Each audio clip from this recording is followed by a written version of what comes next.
अत्यंत दुर्बल वृद्ध कृष्काय ब्राह्मण के रूप में भगवान ने श्री नामदेव जी को दर्शन दिया। और एकादशी की तिथि थी। नामदेव जी से भगवान ने कहा कि हे नामदेव जी, आप तो बड़े भारी भक्त हो, कई दिनों का भूखा हूं, मुझे अन्न दो, नहीं तो मेरे प्राण चले जाएंगे। बोले आज तो नहीं देंगे, आज एकादशी है, ना हम अन्न खाते हैं ना हम आपको देंगे। बोले मैं मर जाऊंगा। तो नामदेव जी, इससे सौभाग्य की बात और क्या होगी, आज एकादशी है, आप बिना खाए पिए मर जाओगे तो भगवान के धाम को जाओगे। अब इतने बुढ़ापे में आपका काम भी क्या बचा होगा, सब काम हो गए। भगवान तो परीक्षा लेने आए थे, हट पर गए, बोले नहीं हम तो लेंगे। लोग इकट्ठे हो गए, बोले हमारे यहाँ से ले लो, हम एकादशी नहीं करते। नहीं, हम दूसरे का अन्न जल कुछ नहीं लेंगे, इसी नामदेव का लेंगे। ठाकुर जी बोले और नहीं देगा तो मर जाएंगे। बड़ा भारी भगत बनता है, ब्रह्म हत्या लगेगी इसको। नामदेव जी ऐसे अविचल सिद्धांत के, बोले कुछ भी लगे, जो होगा वो भगवान की इच्छा से होगा, पर हम एकादशी को अन्न किसी को देंगे नहीं। बीते जाम चार याम बीत गए रस्सा कसी में, बातचीत में। अंत में पसारी पांव, ठाकुर जी ने हाथ पैर फैला दिए। लोगों ने नाड़ी देखी, बोले तो पधार गए तो क्या करें। नामदेव जी ने चिता तैयार की, रात्रि भर जागरण किया, क्यों जागरण का नियम है, कीर्तन किया। और द्वादशी को रचिकें चिता को विप्र गोद लेके बैठे जाए। इस शरीर को ब्रह्महत्या लगे, भगवत सेवा के योग्य नहीं, तो इसका प्रायश्चित करेंगे, जीवित अग्नि में प्रवेश।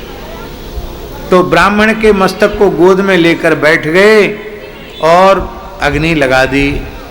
जैसी थोड़ी आंच लगी, ठाकुर जी चिता से कूद पड़े, नामदेव जी का हाथ पकड़ के बाहर खींच लिया।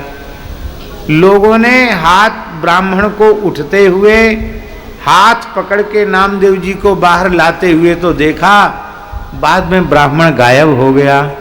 लोगों ने पूछा वो ब्राह्मण कौन था, नामदेव जी के सुधार बह गई। बोले वो दूसरे कोई ब्राह्मण नहीं, साक्षात पंढरीनाथ थे, एकादशी व्रत की परीक्षा लेने के लिए आए हैं। बोलो भक्तवत्सल भगवान की जय। सब लोगों ने एकादशी व्रत निष्ठा पूर्वक करने का निश्चय किया। एक बार आप एकादशी जागरण कर रहे थे, कीर्तन करते करते वैष्णवों को प्यास लगी, पानी कहीं उपलब्ध नहीं था। तब आप प्रेम से बोले कि भाई पानी कहीं उपलब्ध हो तो बता। बोले हाँ, यहाँ नदी के किनारे चंद्रभागा के तट पर पानी तो है, पर वहां प्रेतों का भय है, रात्रि को प्रेतों का उपद्रव है। आपने कहा ठीक है, कोई बात नहीं, आप लोग बैठो, हम लाते हैं जल। घड़ा लेकर के मांझ करके जल भरने लगे। अर्धरात्रि के समय वस्तुतः वहां श्मशान था, भयंकर प्रेत थे, वो श्री नामदेव जी के सामने प्रकट हो गए। नामदेव जी ने फेंट से करताल निकाली और कीर्तन प्रारंभ कर दिया। श्री नामदेव जी भजन कर रहे थे।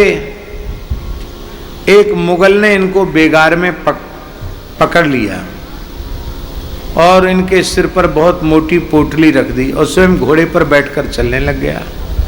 ये बेचारे दौड़ रहे थे। श्री कबीरदास जी नामदेव जी का सत्संग करने आए, योग बल से प्रकट हो गए। तो नामदेव जी से पूछा कि महाराज ये क्या है, आपके पंढरीनाथ कहाँ सो रहे हैं, आप पर इतना अत्याचार हो रहा है, ये मुगल आपसे बेगार करा रहा है। तब नामदेव जी ने कहा ये मुगल नहीं है, तुम ध्यान से देखो कौन है। ऐसी भगवत दृष्टि थी उनकी। तब कबीर जी ने ध्यान देकर देखा तो नामदेव जी की परीक्षा लेने के लिए भगवान ही मुगल बनकर आए थे। हनुमान जी को घोड़ा बना लिया, ठाकुर जी पठान बन गए। माने किसी भी परिस्थिति में इनके भगवत भाव में न्यूनता आती नहीं थी। भगवान ने कई बार परीक्षा लेकर के देखा। श्री नामदेव जी ने ज्ञानेश्वर महाराज से विधिवत वैष्णवी दीक्षा लेकर के अपने सदगुरु के रूप में ज्ञानेश्वर महाराज को स्वीकार किया। कहते हैं कि एकादशी व्रत निर्जल कर रहे थे, द्वादशी पारण करने ही वाले थे, तब तक एक भूखा कुत्ता आया और रोटी लेकर के भागा। तो आप घी का पात्र लेकर पीछे से दौड़े कि प्रभु ये सूखी रोटियां आपके गले में अटक जाएंगी, थोड़ा चिपड़ लीजिए तब पाइए।